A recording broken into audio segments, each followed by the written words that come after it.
I'm just interested in speaking to voters throughout the primary states and throughout the country. And my conversation with people is the same no matter where I am. Because I feel the most important conversation we need to be having right now is in America.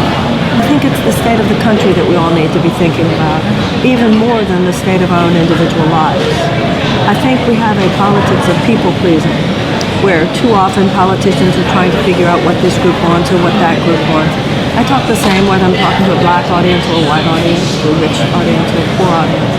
I think that politicians often fail to appreciate how intelligent Americans are.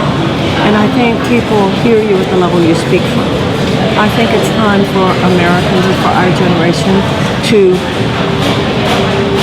think nobly, to bring conscience to bear on our view of citizenship and public policy, and to think about the future of this country in a way that too often we don't. We need to have a deep conversation about the meaning of democracy itself at the beginning of the 21st century, a deep conversation about what it means to be a responsible citizen, a deep conversation about what we owe to one another and how that relates to public policy, if it relates to public policy. That's why I love to talk in churches and yoga studios and universities and colleges, where people are ready for a deeper, more noble political conversation than we normally associate with the political establishment. My strategy is just radical truth-telling to the best of my ability.